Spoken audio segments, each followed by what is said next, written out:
Ja, hallo. Herzlich willkommen zurück aus der Pause. Wir verbringen ja den ganzen Tag schon mit dem Fokus prekäre Freiheit in unterschiedlichsten Formaten, Diskussionen, Live-Podcasts und wie jetzt hier auch im Gespräch 1:1.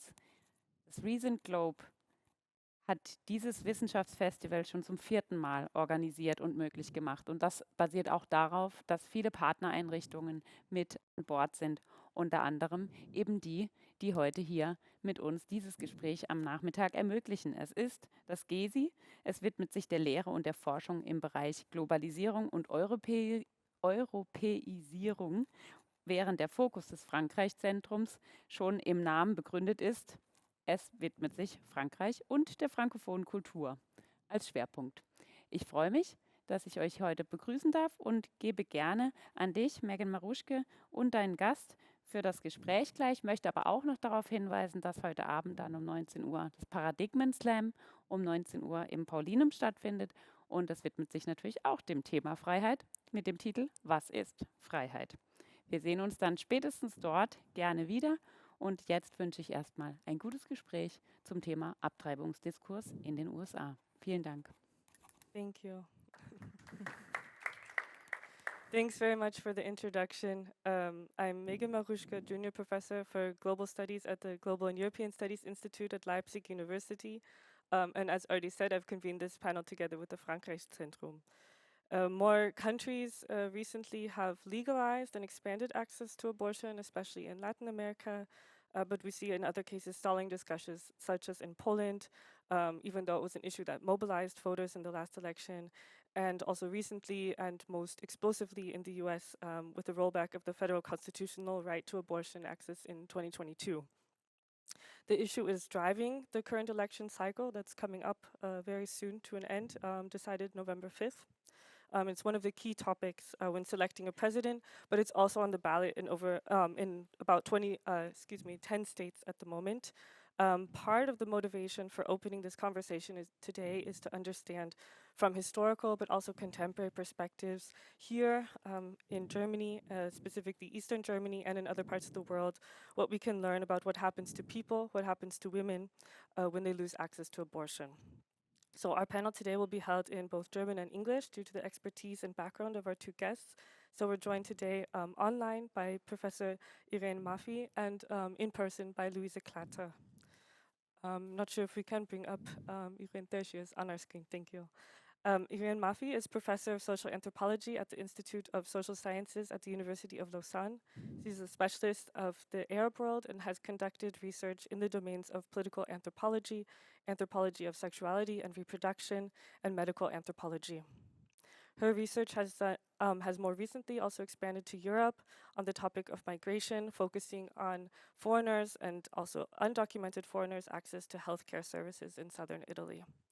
She's the author of a number of books and articles. Her two most recent books are Women, Health, and the State in the Middle East, The Politics and Culture of Childbirth in Jordan from 2012, and Abortion in Post-Revolutionary Tunisia, Medicine, Politics, and Morality from 2020. And that book, I believe, is either open access or at least open to students of Leipzig University online. And we're joined in person today by Luisa Klatte, who's a doctoral candidate at the Institute for Cultural Studies at Leipzig University, where she's researching abortion discourse and women's rights in the former GDR. Her doctoral project is funded by a scholarship from the Hans Böckler Foundation. And her master's thesis, a critical analysis of feminist opposition to Poland's restrictive abortion laws, also earned her an academic award from the Polish embassy. She serves also on the board of Leipzig's Graduate Academy as a representative for doctoral students. And on top of that, she works on a project at TU Dresden focused on developing innovative teaching and learning formats. Thanks to both of you for joining us today. I just want to start our conversation by asking you, each of you, to simply tell us about your research, the research topic, and what research you're doing in about 5 to 10 minutes to start us off, and then we'll enter into a series of discussions. If we have time at the end, we can take some questions also from the audience. If not, both Luisa and I will be available afterwards in this Meet a Scientist format to have more intimate discussions with any of you who are interested afterwards. So Irene, why don't you start off with a presentation for us on your topic? So, good evening, and thank you very much for this invitation. I'm really sorry I didn't come, but it was a very long trip for only a few hours of discussion. So I'm happy that I can be online with you. And so I've been working on the topic of abortion during, starting from 2013 when I went to Tunisia. It was a few years after the revolution, which happened in 2011, as you of course know. And it was still a period of kind of effervescence in the country.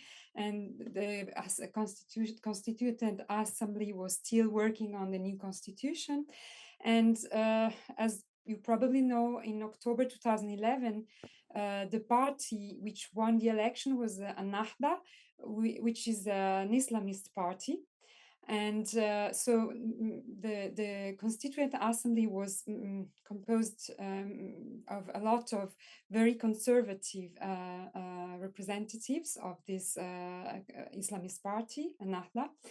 And in January 2013, one of these deputy, a woman, proposed to change the law, which actually the article of the penal code, which allows abortion for social reasons. So maybe just a quick information. Tunisia is the only Arab majority country where abortion for social reasons were authorized for all categories of women, including an unmarried women, in 1973.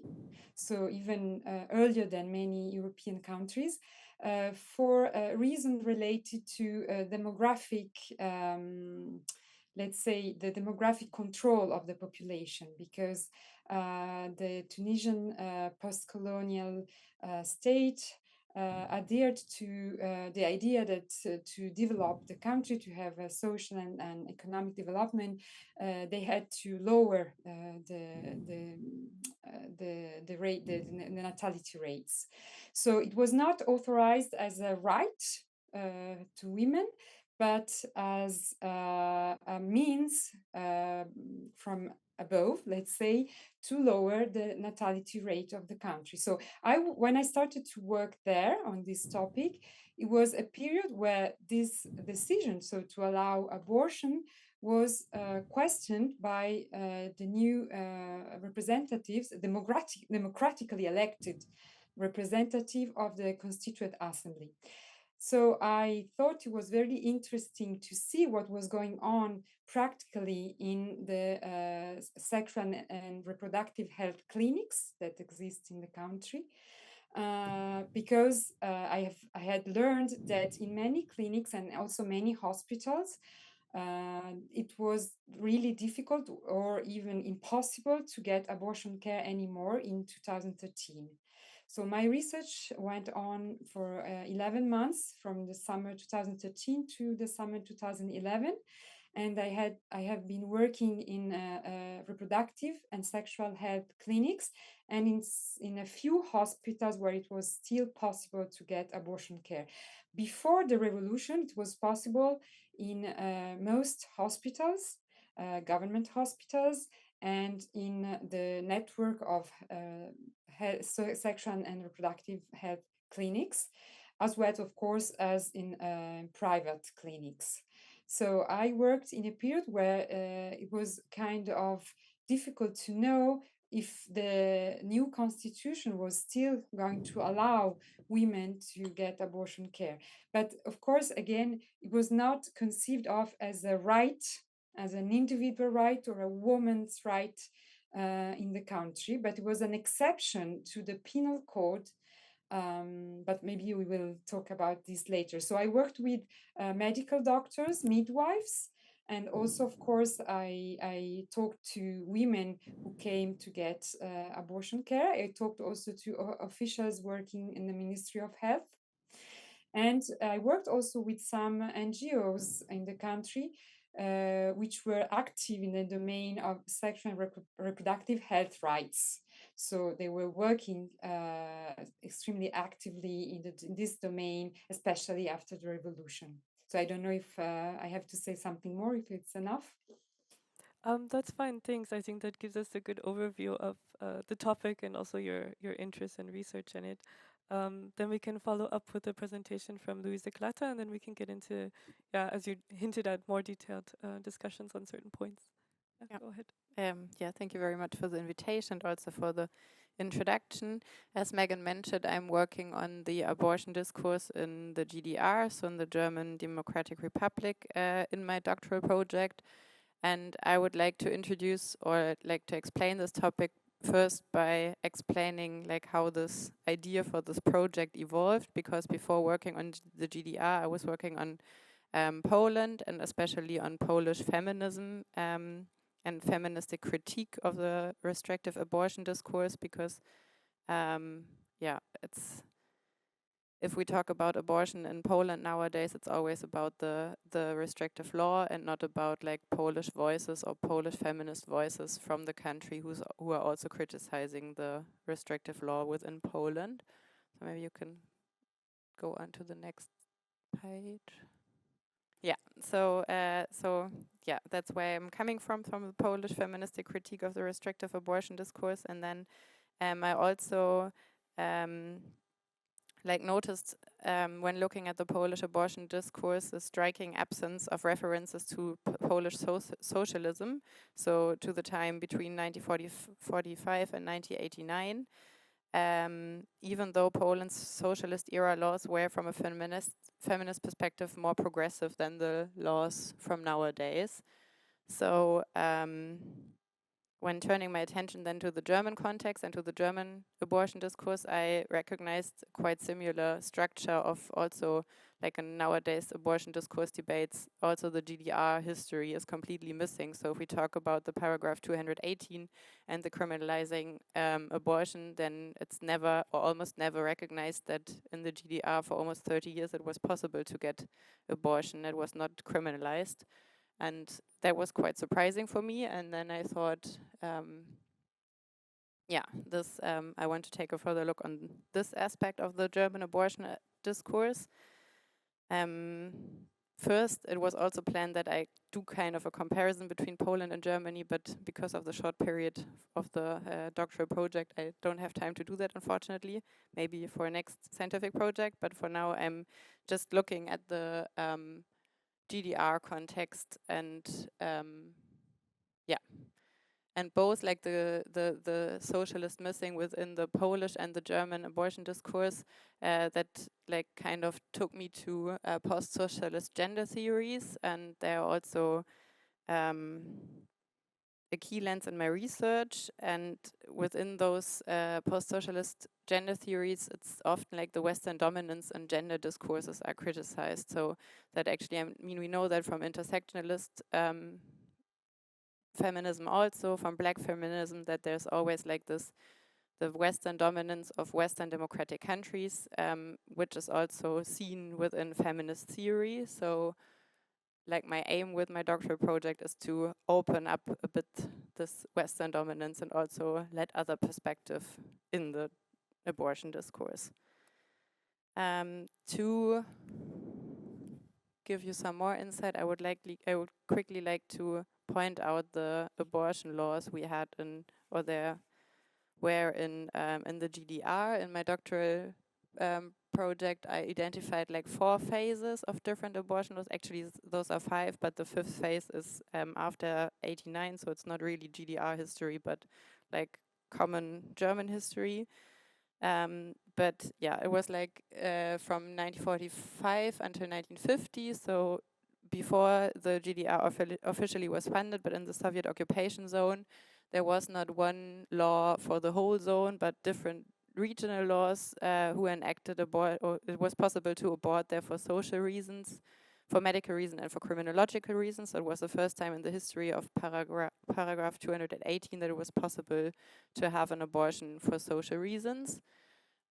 This was for sure because of the difficult post-war living circumstances, and also due to the the high amount of sexual violence and especially rape, especially from the Red Army, because it's like, yeah, the guessing is that it was more liberal, the law in that time, because the government was afraid that due to the due to the rape, that kind of the support for the Red Army was sinking, and so yeah, they liberalized abortion to support, to like keep the population in supporting the Red Army or the Soviet. Yes. And then in 1949, the GDR was funded, and then shortly after, 1950, a new law was enacted, the law on mother and child protection. And as you can already guess, with child and mother protection, the liberal conditions were taken back and kind of reinstalled the paragraph 218 also in Eastern Germany. So from 1950 onwards, it was only possible to get an abortion because of medical reason, and also kind of, it was for, in German, it's Erbgesundheit, so that's a bit difficult to, it's eugenic, but they don't call it eugenic, but Erbgesundheit to not refer to the Nazi laws, but from the, to the 1920s. Yeah, so it was prohibited again, the access to abortion, which was kind of criticized, especially in the late 1950s and early 1960s, because in most other socialist countries during that time, abortion was legalized. After the death of Stalin, most of the countries gained access to abortion, also, for example, in Poland. So there was possible from 1956 onwards to get abortion also for social reasons. So the GDR was, even within the socialist countries, quite an exception, with still having this restrictive laws. So the critique, yeah,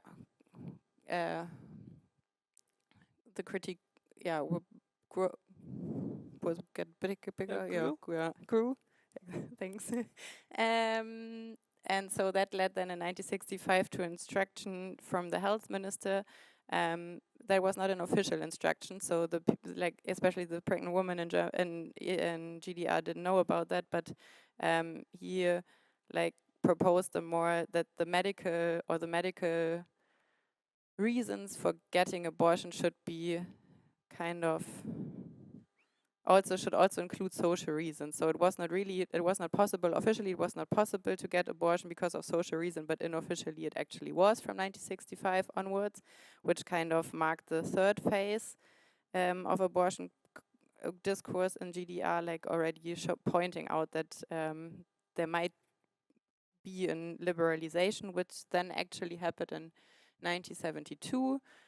Because the critique that didn't stop, especially with comparison to the other socialist states, but also to Western Germany, because in the beginning of the 1970s, there was also in Western Germany, some signs for liberalization of the paragraph 218. And then in 1972, almost out of the blue, a liberal law was enacted in the GDR, allowing abortion until the 12th week of pregnancy without any reason. So that's completely different to the Western Germany discourse, where until now you have to explain why you want to have this abortion. It was not like that in the GDR from 1972 onwards. And then with the process of the reunification after 1989,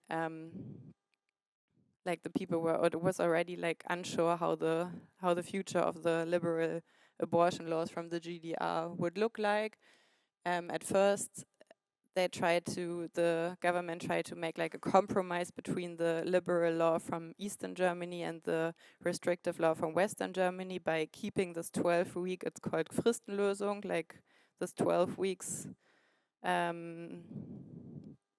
But with a mandatory counseling, so that you have to speak with someone before and also after 3 days, then to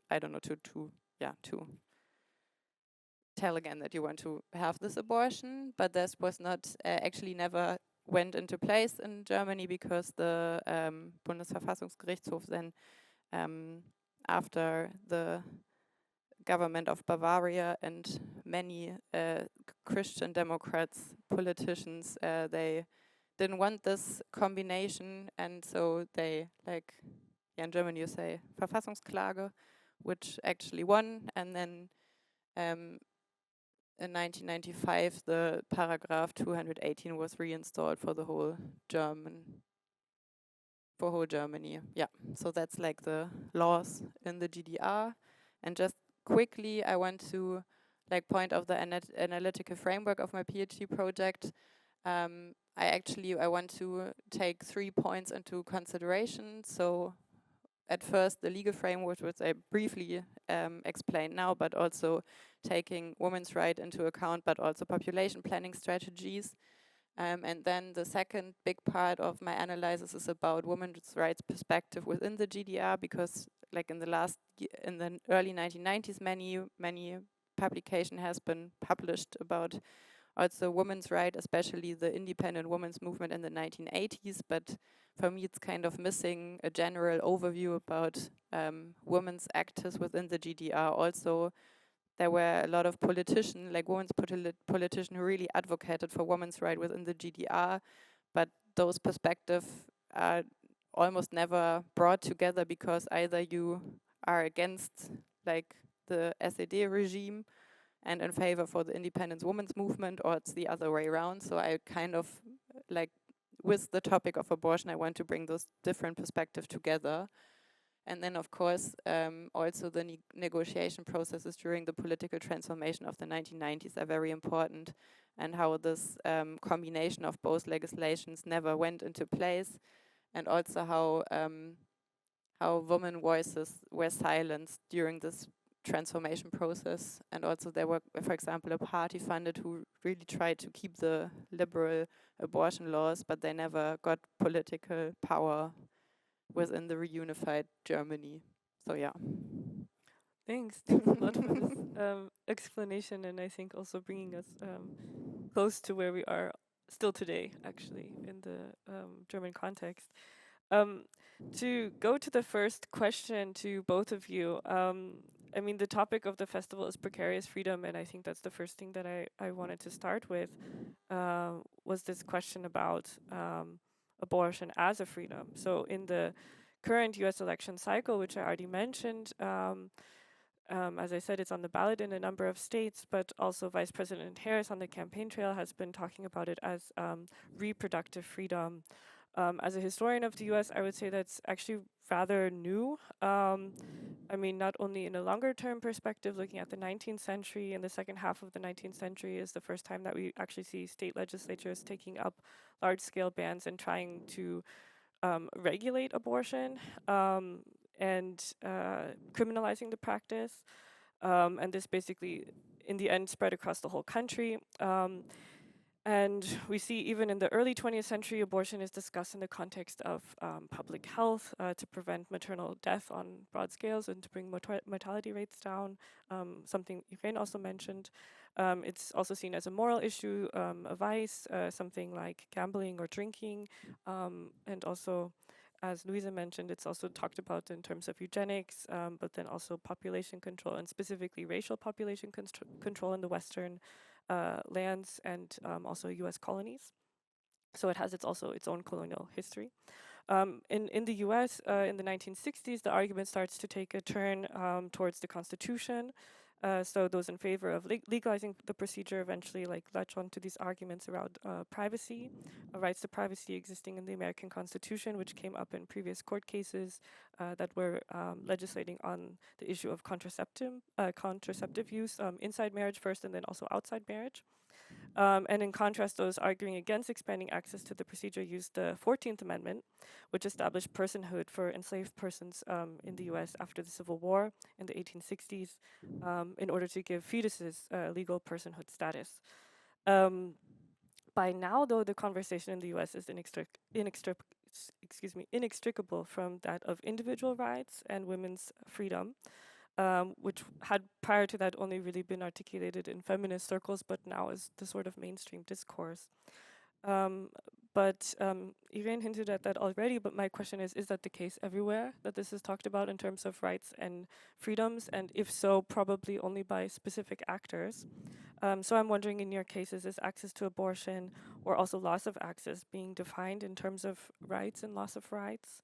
And If so, since when is it being defined in those kind of terms? And by which actors? Obviously, you have a historical case, but you can also bring us, to some extent, in your answer, sometimes into contemporary Germany. Irene, maybe you can start us off from online. So maybe I would like to start with one element. Of course, Tunisia is a post-colonial country, so I think we might, although of course the histories of colonial and colonies, colonizers, colonized are related, but they are not exactly the same. So in Tunisia, like in many other colonized countries by France, but also by other European countries, the law, I mean, the abortion as a crime going against the law was introduced by the French Penal Code at the beginning of the 20th century, so during the colonial period. And this is the case in many other countries. So we might talk about abortion probably as something related to right, starting from the colonial period, because maybe you know that there is not a collection of laws or rights in the Islamic tradition. It was more like a little bit in the US, so a juridical tradition where there are opinions by experts, etc. We did, I mean, in these countries didn't exist, you know, kind of penal code or civil code, etc. So it was during the colonization that it was promulgated. And so anyway, I think we have to go back to this period to start to think about abortion as in terms of rights. And then, but it exists a tradition, of course, an Islamic tradition, I mean, multiple Islamic traditions about abortion, because of course, Islam, as you probably know, regulate sexuality, regulate the family, regulate reproductive conducts. So there exist several juridical schools in, for example, in Sunni Islam, which is the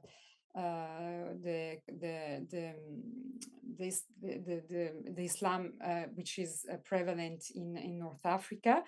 And these different Islamic traditions do not have the same opinion about abortion. So for some Islamic traditions, abortion is allowed until, for example, 120 days, so 3 months after conception, because this is the time when, according to these traditions, ensoulment of the fetus happens. So the soul is insufflated in the fetus, but before this date, the fetus or the embryo is not a human being. So there are other schools where the fetus is not a human being until 90 days after conception or 60 days. So there are different schools, and there are also schools according to which immediately at conception, it is already a human being. So according to the Islamic school, at least in the Sunni tradition, they don't have the same opinion. So historians have shown of this region that abortion was largely practiced actually by people, and there were also remedies which were well known. And what we call traditional midwives were in charge of assisting women attending, for example, births, or assisting them during pregnancy or even after pregnancy, were also in charge of abortions. So this was all what which was related to the health of women was in charge of these traditional midwives before official medicine started. But so I don't think we can speak about rights before the colonial period, but there are traditions which have also a juridical aspect, not only religious, in Islam. So what happened in Tunisia is that when abortion was legalized after the end of colonization, so after 1956, so the first law, so the first decriminalization of abortion was for women who were married and had already 5 living children, and it was already 1965. but it didn't include women who didn't have already 5 children. And at the time, they also needed the permission of their husband, which is not the case in the actual law. So it's a kind of decriminalization rather than a right of women. And as I said at the beginning, it was in the framework of demographic policies decided by the state. So what we saw in the 1970s and 80s, it's something which happened also in other countries, of course, not only in Tunisia, is an enforcement and coercion sometimes of women who had to have to adopt contraceptive methods like IUDs or even implants, but they didn't choose really to have them. It was enforced on them. And sometimes he even enforced abortions. So it was actually, in a way, something which went against the freedom of women or families to choose if they wanted to have children or not. Because one practice which was very common was to say to a woman, okay, you, for example, will get an abortion this time, but you will have to have an IUD for the next 10 years because maybe the woman had already. So it was practices which were violating actually the right of women to choose. Okay, and sometimes, for example, they had a cesarean section and at the same time a tubal ligation without being aware that they were having a tubal ligation. So there were practices which were very violent and abusive against women, including abortion practices. Of course, this became so by the time during the 90s when the demographic transition happened in Tunisia, the things changed because the state stopped to impose contraception and possibly abortion to women, especially women belonging, of course, to poor strata of the population, little educated women. So they targeted specific groups of people, and women were more, free to choose about their reproductive practices. But the revolution in 2011 changed things in actually in a bad way. So we usually think about the revolution like liberation from authoritarian power, as it was in Tunisia. But actually, because the Islamists won the elections, the revolution ended up in a more conservative, much more conservative view of the role of women in society. The attempt to change the penal code, so to criminalize again the abortion. And so what happened is that the law eventually was not changed, but health providers felt free to stop offering abortion care. And so it became extremely difficult to get abortion care. And there were many causes for that. I don't know if I have time to go into detail, but there were political, moral, but also economic reasons why women had really trouble to get abortion care in Tunisia after the revolution. Thank you. Yeah, maybe we can go into that into the next question. But first, let's hear then from Luisa your reply, and then we can go forward about that question. Abortion as a right, I would say that the consciousness about abortion as a right only emerged after 1990, so after the right was taken back, which I mean in like GDR, so after 1945. Before that it was even like the paragraph 218 was installed in 1871.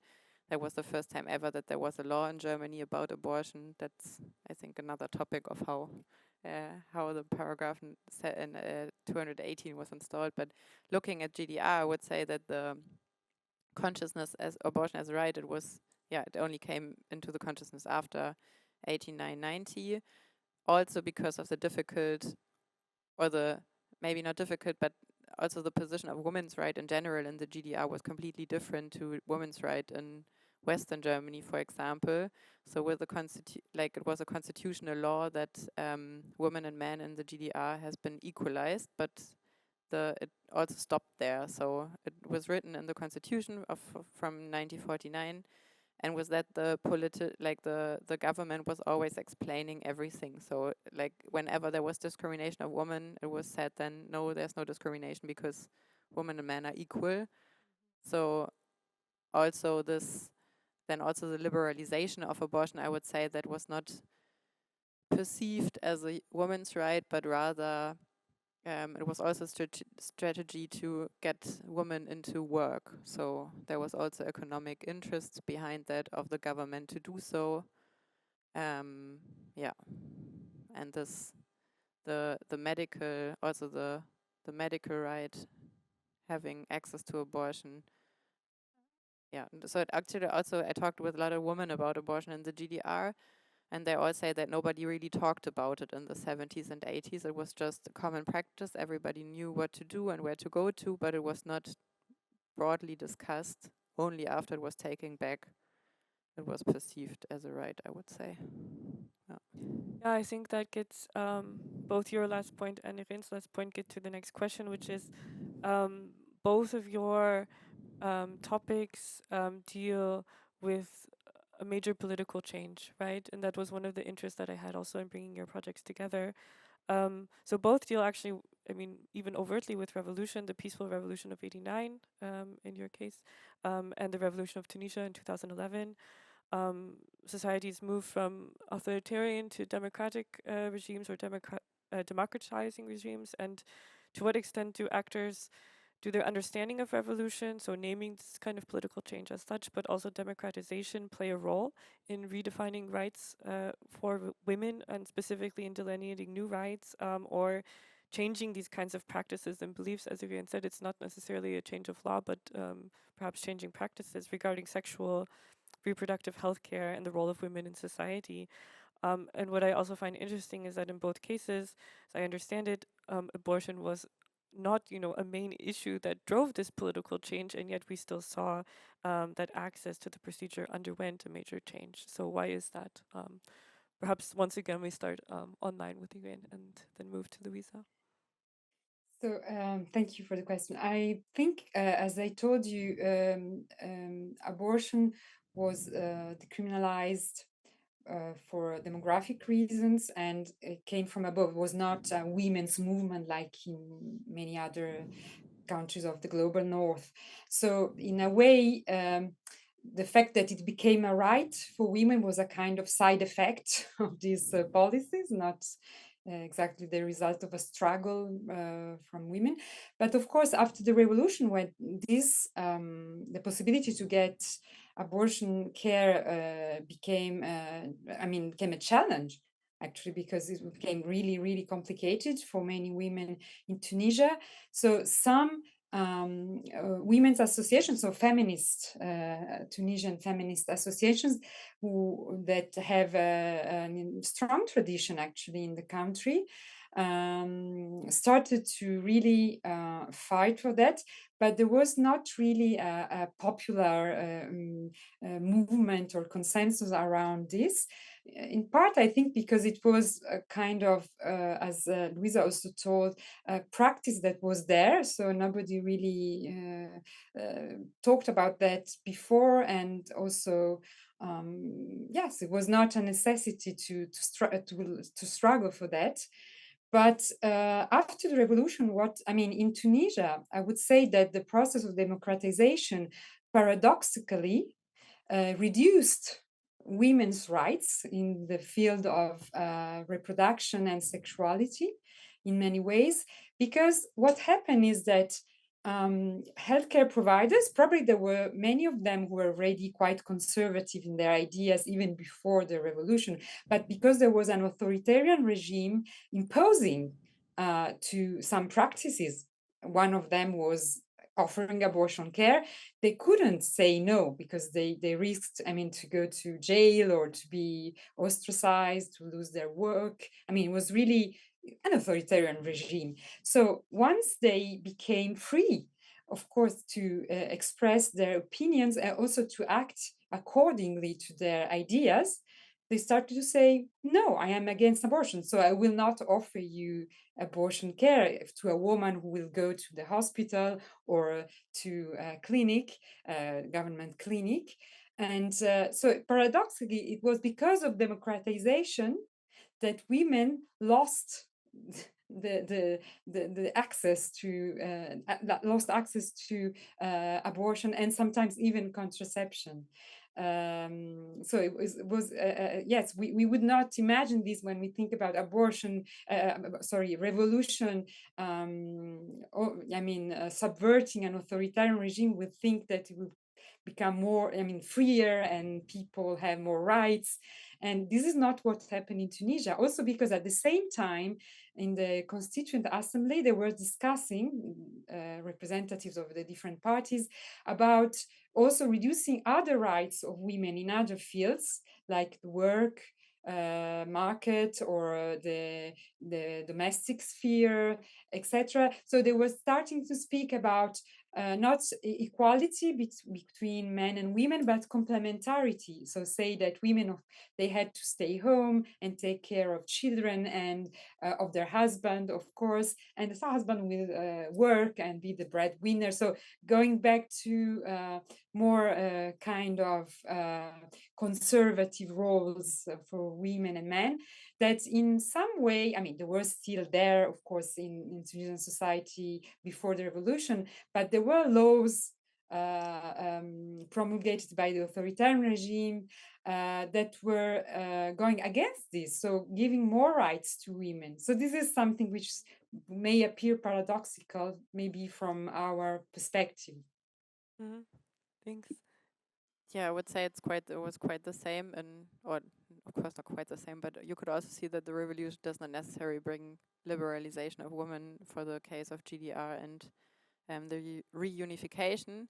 But of course, at first it looks paradoxically, but if you take, I don't know, if you take a further or like really dive into the topic, I think it's not so surprising, because still, like for GDR, I can say it was still a patriarchal society. So of course, then even if there's a moment of change and a moment of, then it's a question who in the end gain the power, and most of the time those are not women. And it was also the same. The GDR and Federal Republic of Germany process of reunification is more complex, but in the end, it was again that women's right was subordinated under the national, the question of national importance that you can also, for example, observe. I think that's quite often this comes together in abortion discourse, that actually you're trying to maintain or to gain reproductive right, women's right, but in the end it's always subordinated under national goals and aims. Mm-hmm. We have that also now. I don't know, a few months ago I heard Julia Klöckner, the CDU politician, talking about like, why should we talk now about paragraph 218? We have other important things to discuss, so there's no need for liberalize or decriminalize abortion in Germany. It was the same when in Poland, when the restrictive abortion laws were getting even more restrictive. There were massive protests in Poland, but also in Germany and other countries. But in the end, it was also, I experienced it also in Leipzig. In the end, it was men protesting against the peace government. It was not protesting for women's right anymore. And that's, so I would say, of course, it would, the first impression is like, of course, if there's revolution, it would also be a liberalization for women. But if it happens within the patriarchal society and where men are in power and still are in power, for me, it's not so surprising, actually. Mm. Yeah, I'm just curious, like in both of your cases, to what extent are women part of the political movements, or to what extent do women become political figures in Tunisia after 2011, or if there's also changes, number of female doctors, for example, are these things that play a role? Because I think what we hear from both of the cases is it matters also who's behind some of these movements that even move towards democratization in the first place, but that there's more than just what's the law that's at stake for the question of whether whether women can access abortion or not. We know in the Eastern context, of course, that there's still really big differences between Western and Eastern Germany in terms of number of women working, participation of women in working life, for example. So I imagine that there's these kind of long-term trajectories as well that have stemmed over from GDR. But I'm wondering in both cases, like, do we see changing political makeups of number of women participating in politics, but also participating in the medical field? And does that play any role in access? Or what are the key factors? So in Tunisia, actually, women were quite marginalized after the revolution. And officially they promulgated a law according to which there should be the same number of candidates, female and male candidates in the electoral lists. But actually what they did is they put women at the end of the list so that only men who were at the top of the list were elected. So in the parliament, which was elected so after the promulgation of the constitution in early 2014, there were, I think, around 30% of women, and most of them of conservative Islamist party. So this is also interesting, which are not particularly keen to favor rights for women, which is actually the case probably in other contexts. And so I would say that women, unfortunately, they were put aside, although they participated massively in 2011 revolution. And concerning the medical profession, women are much present. I mean, I don't have in mind the percentage, but in the health centers where I worked, in the clinics and in the hospitals, many gynecologists, obstetrician gynecologists, and all midwives.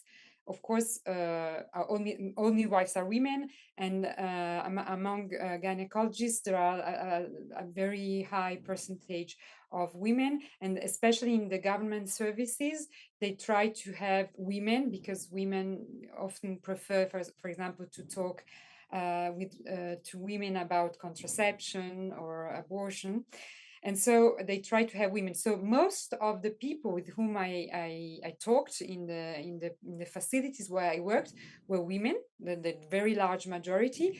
But it doesn't mean absolutely that they are they express more solidarity towards women coming to get abortion or contraception care. On the contrary, they can be extremely harsh and humiliate women. There are absolutely, it's not dependent on the sex of the provider, I would say. Mm-hmm. Do you see something similar? I would firstly, before coming to the change, the moment of change, I would rather come back to the liberalization from 1972. So there, for sure, there are some indicators that women took a important role in this liberalization process. So first, it was a woman who proposed the draft to the GDR parliamentary, and also in GDR it was not like the people in power, there were men, but it also changed over time. So there were more women becoming a doctor, for example, but also being in important political positions. And so even if they haven't been on top of the system, they still try to pressure for liberalization. So I would say that for sure, there was also due to women in political and medical positions. Then coming to the change from 89 and 90. So there have been, for example, like I said before, there was one party, the Unabhängige Frauenverband, who was funded. There was even a round table where mainly from women who discussed possible combination of the Western and the Eastern Verfassung. constitutions. So, but all of that never went into, that never happened because the women were like many times were silenced and they didn't get power in this in the political discussions in the beginning of the 1990s, and then also there it was shown that, I mean, many people in the GDR, after the reunification, they lost their jobs in the former like in Eastern Germany, but even more women were affected from the change than men. So many women had to deal with unemployment, with losing financial security, losing their job, and like had to reorganize their whole lives, I would say. And then also what happened is that many women were also then pushed into the private sphere, which then often is combined with becoming more traditional. And so I would say that there also that also shifts. There was also a shift in becoming more traditional, and that also, of course, made some effort to the abortion discourse. I have a question, or a series of questions rather, that kind of stem from the fact that both of you come from different fields, although we see a lot of similarities, I would say, in the topics, including a historical one with a more contemporary topic. Irene comes from anthropology, you, Luisa, from history. I'm wondering about how you approach your topic of research. You've both also worked in other contexts, so Luisa on Poland, Irene on Jordan, on also Switzerland, now working also on Italy. But as far as I understand from your research at hand, it's not really like framed in a comparative context. It's also not necessarily transnationally oriented, even though we know that you could, see women traveling for abortions is of course a major topic. You could look at activists, practitioners, patients, and their mobilities and networks. So I'm wondering about the kind of methods and perspectives that you use. What do you find, most pertinent to the research, and why? What do you think that ethnography or archival research uncover that you think that we get wrong, in the media or in societal discourse and debates on the topic? Or what do you think needs more attention that you see from your research? And to what extent are you able, through these methods and perspectives, to really uncover how women experience these changing access to abortion? So Irene, I'll start with you. So the question is about methodology. So what each methodology brings to. Okay, right. So it's for me. I mean, the method we use in social cultural anthropology is ethnography, usually, which implies that you, in the ideal world, at least. You conduct long-term research which can last even 1 year or even more, and so you every day you are with the actors and you are studying. You are part actually of the world, so you are listening to the discourses, you are seeing how they behave, you are interacting with people, you are observing interactions. So this is you can talk to people, and so you can really see day to day, so on a day-to-day basis, what's going on, what people say. So for example, if I take the clinics where I were working in, there were clinics with maybe like 20 people and the staff working, and so after some months I became familiar with all these people. I was attending also consultations, I was in the waiting rooms talking to women. So every day you know what people think, how they behave, how they interact, and so you really see things how they happen, from below, let's say. It's not just, reading documents or seeing statistics or talking to an officer who may be in the Ministry of Health, who maybe never goes, to see what's going on in the clinics.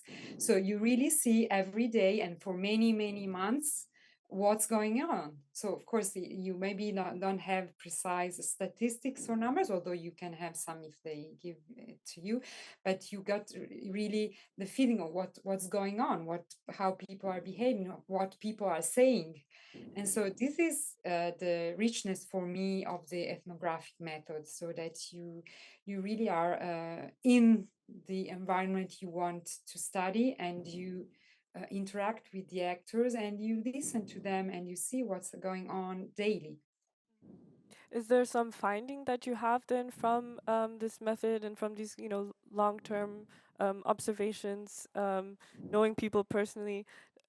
Is there some finding that you have from your research that you think we're not talking about correctly, let's say, in current debates in Europe on abortion? I think more than it's not, I mean, things that are not talked correctly is more than sometimes you have statistics, or that, oh, there is a difficulty to access abortion care. And then there are reasons like, okay, so there are economic restrictions, no medications available, because most of abortion are medication abortion in Tunisia and in this public sector. So, okay, you have main factors like this, but then when you see what, for example, you don't know what women think, how women, for example, navigate these situations, how they try to get abortion care, even if it's very, very difficult. Why, for example, in some clinics is not possible anymore to get it, because there will be power relations among the provider, at least at the time, of course, in which maybe the people in charge of the clinic is against abortion, so all the others will have to stop offering abortion care, or the person in charge is favorable. So the person with the medical doctor usually will try to convince all people. So you see really dynamics in detail. What is going on daily? It's not just, okay, we know that there are problems, but you see the consequences of these large factors impacting on the daily activities and life of people. So you can have all details and really like fill in these large factors category, which are not really explained in detail. Yeah. And Luisa, what do you get out of historical methods? I assume archival research, but do you also do interviews, or what are the benefits but also limits of the methods that you have? And what do you see and think that we need to talk about perhaps differently? I would say the biggest limit for my project is time and funding. So due to I have the scholarship, and so my funding ends next summer. Like I said in the beginning, at first it was also like planned as a comparative analysis between Germany or Eastern Germany and Poland. This is not possible to do that in 3 years because I'm doing most of my research in archives at the moment, and I have the impression like nobody really looked at this archive material when I'm looking at the moment. And so for me now, like my aim with this project is to make the abortion or some parts of the GDR abortion discourse from a feminist point of view more visible. And then afterward, I would say you can hopefully use my PhD project to make more research. And that also, I'm talking a lot. I'm traveling a lot around Eastern Germany. I'm always getting in touch with women, and they want to tell me that not necessarily the story how they abort, but also like how it was with women's right in the GDR. But that's also not possible to like record all of that and to put for now to combine that with the archive materials and so on I have. But I would really like to maybe a postdoc project or something, because many women also said that they really want to talk with me about abortion, but that's just not possible in the short period of time. but what I would say from the historical approaches, what for me it's kind of surprising, it's like that contemporary feminist or women's rights movements that they not look back, so that would always feel or it has the impression that they're always doing it for the first time, and like to that they were always, you can trace everything back. So they are like, for example, I think those coming from Germany, they all know about the Spiegel campaign from the beginning of the 1970s with Ich habe abgetrieben. There was something similar during the Weimar Republic where proletarian health activists, abortion was also prohibited. They funded kind of an organization also where doctors and also women who had an abortion were shown to push forwards for liberalization. And this is always kind of surprising for me that there's not so much historical not so much looking back. What was there before? What can we use also from the past? What work we don't have to do, maybe where to build alliances, where to use methods that had been used before. Yeah, so women's rights activists in Germany today, feminist activists, could be looking also historically within the German context. Yeah, and use also those contexts and examples for for pressuring for liberalization or for change. Thanks a lot. I'm not sure if we have time for one question or something like this. If I don't hear otherwise, then I would say we'd have time for one question. Otherwise, both Luisa and I will be available afterwards for chat. Therese. Professor Maffi, I just wanted to ask, I don't know if this is outside of the scope of your research, but you've been talking about the changes that happened during the Jasmine Revolution, what happened immediately after that in Tunisia. Now, Tunisia is, of course, kind of coming full circle back to an authoritarian government. As far as I can perceive, it really seems like the assembly, the parliament doesn't really have much power anymore, and it's all coming under Kais Saied's power. So is the topic of abortion and women's health important at the moment, and what do you see as changes in that area, or the future of women's rights to abortion? I'm sorry, but I'm not really following now what's going on in Tunisia. But just by chance, this week there was a Tunisian friend of mine who came here to Lausanne, and she collaborated with me 10 years ago when I was doing my research there. And she told me actually that as far as she knows, the situation has not really changed. But your question is really relevant, because I think that Tunisia is going back to an authoritarian regime, or has already gone back to an authoritarian regime. So I don't know what will happen. But what I said earlier is that actually women had more chance to get abortion care during the authoritarian regime than during the democratization period. So I don't know what will happen, but I don't think that they will go back on this issue of abortion, also because it was never a really big issue. There were other issues that were more important. For example, this issue about complementarity between men and women. And at this time, when the Constituent Assembly wanted to inscribe it in the new constitution, there was really a popular movement with many different components of civil society, which mobilized and made sit-ins in front of the parliament, etc. But for abortion, there were only some feminist associations and maybe the Tunisian League of Human Rights. But otherwise, there was not really a big. It was never a really big issue in Tunisia. So actually, I must say I'm not really following what's going on. But I didn't hear about this issue of abortion as something, being questioned. But I'm sorry, I cannot really answer. Thanks, and good question. I think there's also in other arenas, including the US, where you're also from, a question of where it's going to go from here. And I guess we'll find out soon. Thanks very much, everyone. Thanks also to both of you for this, I would say, illuminating, interesting discussion. And as I've already mentioned, Luisa and I are also available afterwards to have a chat with anyone who has further questions. Thanks very much. Thank you too. I'm sorry I couldn't be there, but I'm really happy that I could participate in it. Yeah. Thank you.